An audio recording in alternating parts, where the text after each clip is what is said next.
Hey everyone, my name is Carly and I'm an Enterprise Customer Success Manager at Radar. For those not yet familiar with Radar, we're privacy-first, developer-friendly location data infrastructure. I support product and growth teams in developing and executing on their strategies for location. I'm super excited to be joined today by one of those customers, Jodi Mesa. She's the Director of Product Management at Ibotta.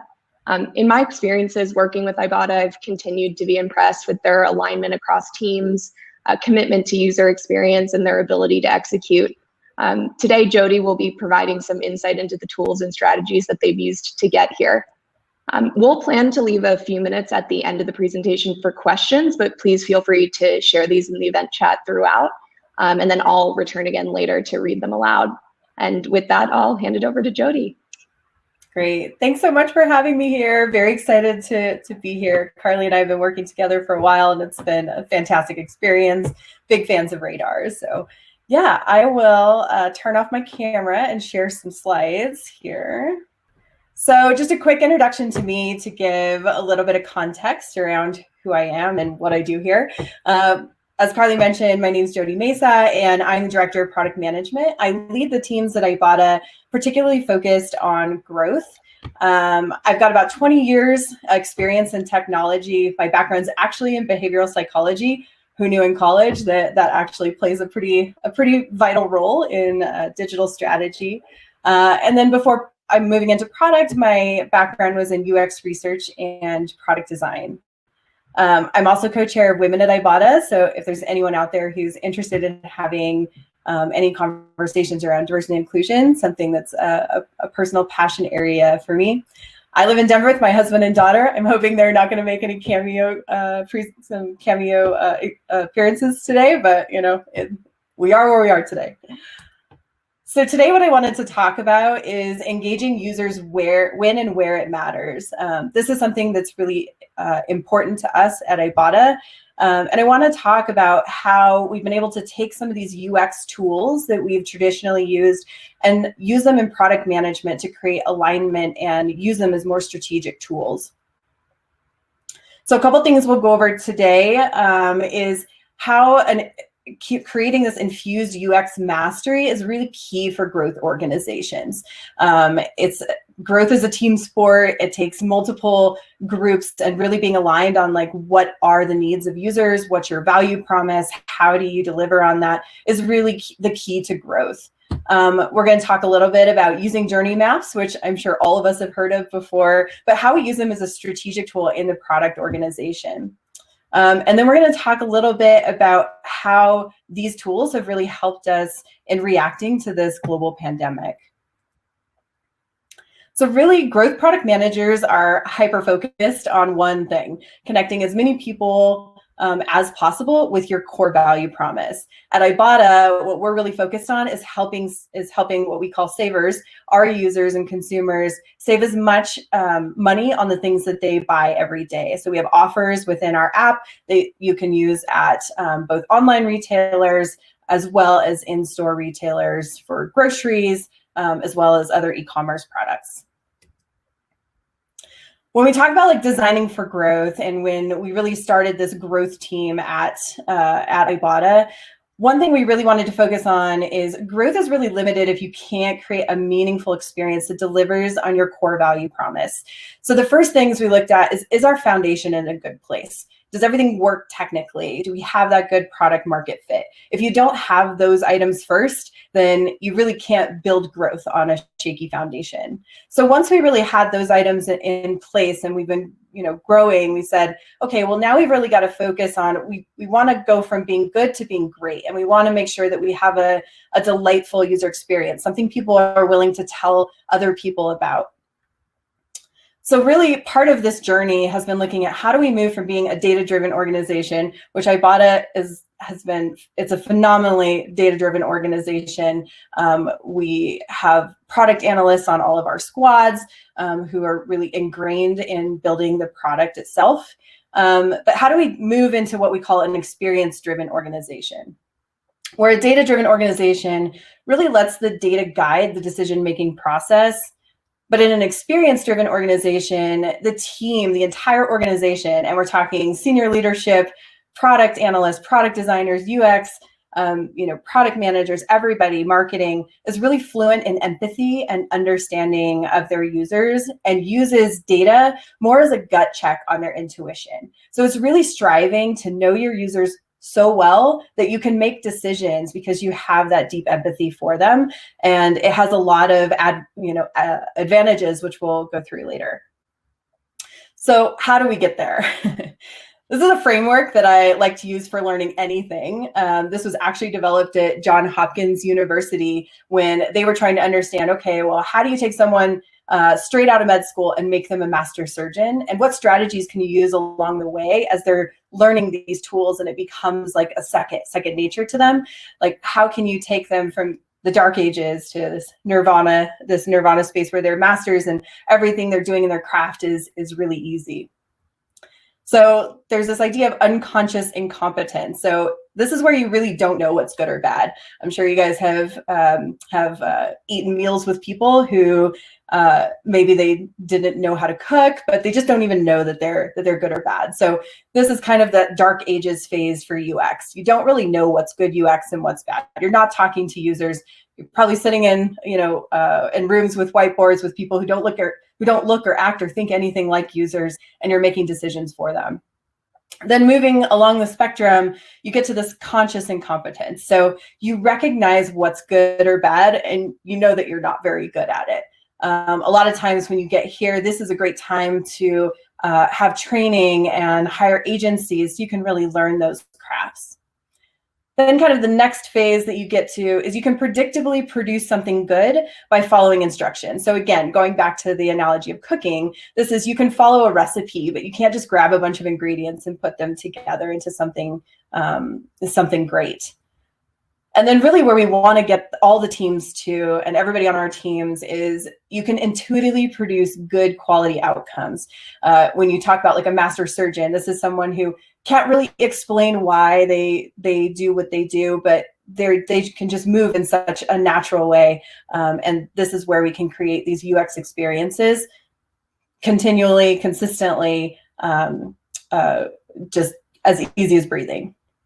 So it's a lot like reading, right? When we think about taking our teams from, literacy to fluency to mastery. And then why do PMs care about this, right? Isn't this something that the product designers and the UX researchers, isn't this really their world to think about? And the answer is we should care about this on the product team and as strategic leaders, because this helps us increase our speed to market, increase adoption, it accelerates growth, and it decreases risk. So it is pretty important. And then every team is different, and so what we want to look at is where are all your teams on this spectrum? If, like we have a 200-person technology organization, how do we look at those teams and see where everybody is? And how do we employ strategies to make sure that we're moving everybody kind of up and to the right? So at Ibotta, here's a couple strategies that we've been employing. Setting and monitoring UX key performance indicators. So there's obviously a lot of business metrics that we monitor, but we also want to be able to say, with this last release, did we make the experience better or worse? And so we have specific things that we measure, and that we'll be really building on that strategy in the later half of this year. The other thing we're working on is increasing exposure hours to build empathy. And so I think this is really important. And again, a good way to measure this is, every 6 weeks, you should have 6 hours of time with your customers. So whether that's reading App Store reviews or, interviewing them, like really trying to understand how they think, what do they care about? So that's another strategy that we're employing. And then the other thing we're doing is we're getting everybody really comfortable with creating journey maps. When you think about all of the features that we could build, when you think about it in this fluid, larger context, it really helps everybody to be aligned, create alignment, and just creating that deep sense of empathy rather than thinking of it in a silo. So as I mentioned earlier, journey maps have been around for a long time, but I think they've really been underutilized by product managers. So I wanted to share a couple ways that we use journey maps, and we'll be really doubling down on that over the second half of the year, but how we're using those as a product team for more of a strategic tool. So I'm pretty sure everybody here knows what a journey map is. Essentially, all it is it's a visual representation built off of research. That is a key part, built off of research that visualizes all the different touch points that a user goes through in a particular experience. So why is it important for product managers? There's a couple different ways that we use it. We use these journey maps to provide clarity on the product vision.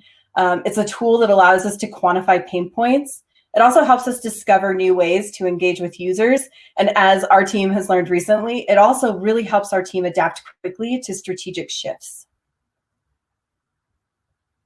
So clarity on product vision is really important because particularly as a growth team, as I mentioned earlier, it's really growth is really a team sport. You have to work really closely with your partners in marketing. You have to work really closely with your partners in sales. It's really important. And so being able to show where you are today and what does that journey look like in 3 to 5 years, it's a really great tool to be able to show where you need to invest in, where you can leave alone, and where you're going to. And what's great about this is even though you're working with a ton of different team members and departments, you're able to really align on this without having to have a ton of meetings. This allows them to have more autonomy because we're all kind of iterating and moving in the same direction, knowing that whatever your vision is today, it's going to evolve over time. And also another way that we use it is to quantify different pain points. Sometimes it's really hard, as product managers, we get really excited about building new solutions and new tools for our users, focusing on surprise and delight. But if there's something broken in your core value promise, you really have to focus on fixing those items first. And I think that the journey map has been a really powerful tool to be able to quantify the impact on those different pain points in the customer journey.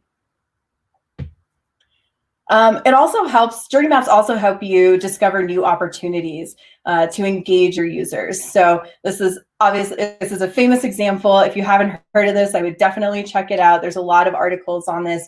But one of the Airbnb is known for being one of the first companies who really looked at a holistic journey map, looking at the entire journey for both their hosts and their guests.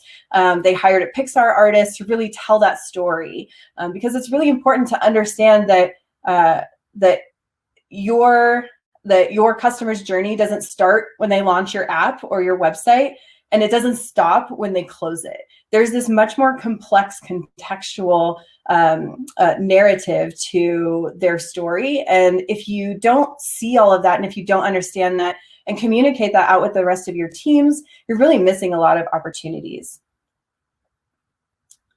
At Ibotta, we are part of a very habitual, ingrained set of behaviors, which is weekly grocery shopping. And so being able to understand what that looks like and what motivates people and what are the pain points is really important in developing a solution that works for them. And then along that journey, there's a couple points where they're inside of the app, but there's more of the journey where they're actually not in the app. And so this is a way where you can identify new opportunities. So at Ibotta, what we realized one big pain point that didn't happen in our properties at all was people would go during their pre-planning, they would go add their offers to the list, and then they would go to the store and they would completely forget what they bought. And so one thing that we worked on that was hugely successful is we've been leveraging Radar to tell us when somebody has gone into Walmart or Target or King Soopers, and now we can remind them of their list and stay top of mind. We deliver those push notifications through Braze. And then we can also suggest things based on their previous shopping behaviors. And this has been a huge success. And we're looking at expanding these capabilities to provide a better in-store experience later in the year. The last thing that I'll talk about is using these tools and using journey maps really helps you to adapt quickly. And this really can be the difference of life or death for your company.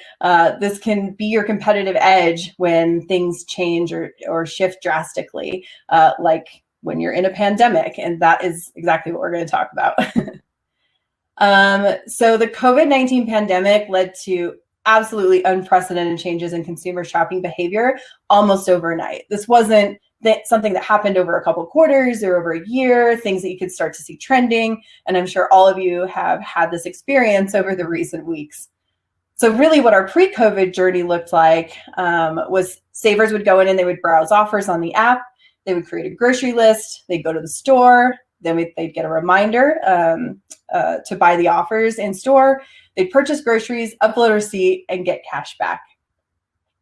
Within weeks, their entire lives changed, right? So 3 out of 4 Americans were sheltering in place. There was an expected 30% expected unemployment rate, and about almost 50% of Americans have no money in savings. And we're talking about knowing our customers are very cost conscious. They're people who will go out of their way to save money. They're, they have children in the house, or they're taking care of relatives, and every dollar matters. And so this was a time where we had to look at our strategy and say, how can we help them during this time? Before the pandemic, only about 11% of consumers bought groceries online, one time per month. Afterwards, this is huge. We saw 51% of consumers bought groceries online in the last month, with 41% reporting that it was their very first time buying groceries. This is a massive shift for your strategy, right? And we had to be able to react really quickly. This graph kind of speaks for itself, but as you can see, the blue line is Amazon, and after about beginning of March, you see the downloads of Walmart grocery go up and to the right exponentially. It's been amazing to see how many people have moved to online grocery shopping.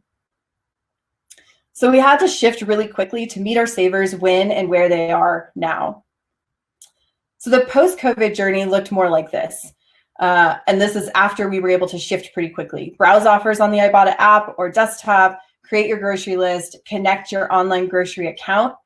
Ibotta offers show up while you're shopping in line, and we'll talk about, we just released a browser extension. So when you're on online grocery, we can show you the different offers that are available at our retailers. And then on delivery, you just get cash back automatically. No worries about uploading receipts, which is a very complex and cumbersome process. It just all goes out automatically.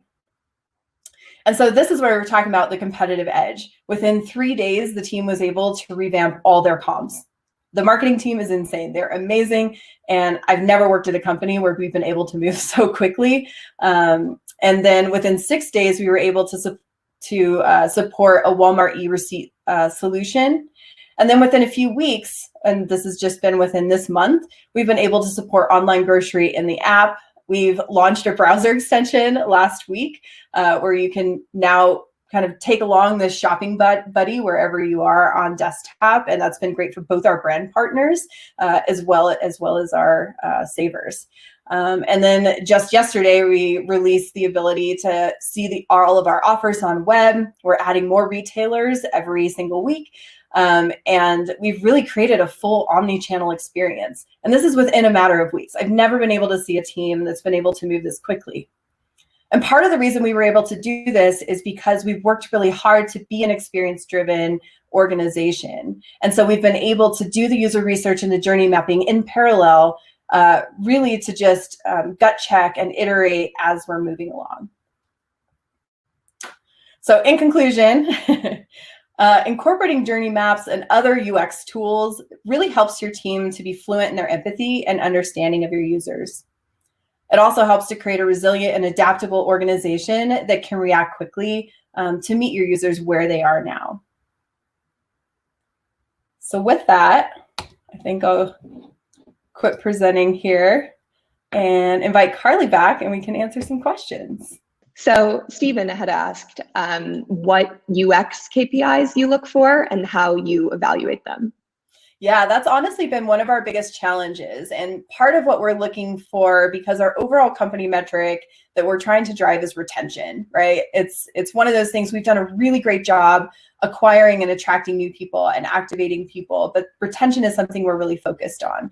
And so we're looking at overall engagement metrics, like how many people, how frequently are people coming back? And when we start to see things like that drop, that's a good indicator, a leading indicator that we're not seeing, or that we've degraded the experience. We also do a lot of qualitative information. So we look at one of the top complaints or reasons for churn was people just being confused. And so we are always digging in to understand, like, have we made the app more confusing or less confusing? We're working on simplifying things and making the user journey just easier for people to understand, doing more onboarding and things like that. And as far as like the UX KPIs, the one thing we've really looked at is you have to look at like every single release. We just added a new home screen. And so with that, what are we looking for? We're trying to get people to retailer galleries faster because that's where they engage the most. And so really looking at time to get from point A to point B is something for that particular initiative. So there's kind of these global things that you want to look at depending on where you're trying to take your user experience and what you're trying to improve upon. And then there's also very specific things for each initiative. Great question. Actually, to your point around the qualitative feedback, Aiden was interested to know more about your approach to gathering user feedback.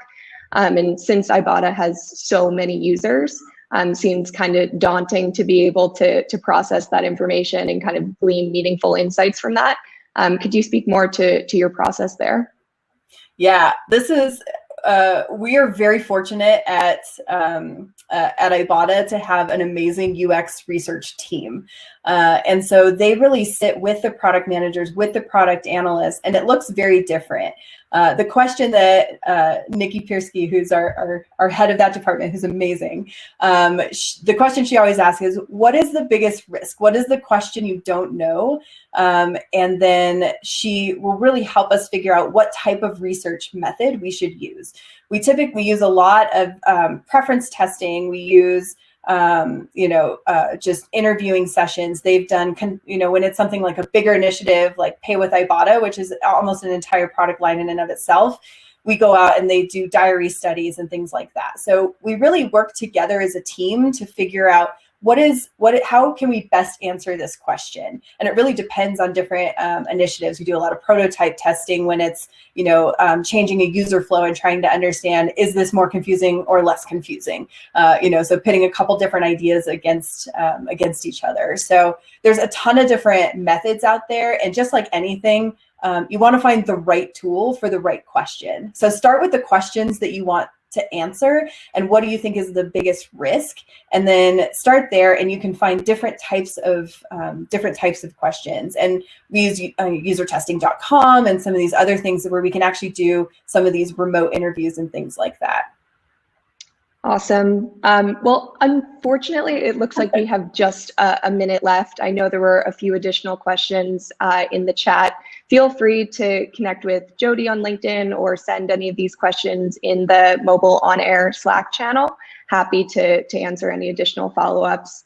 But thank you all so much for joining us today, and a special thank you to Jodi for sharing these learnings.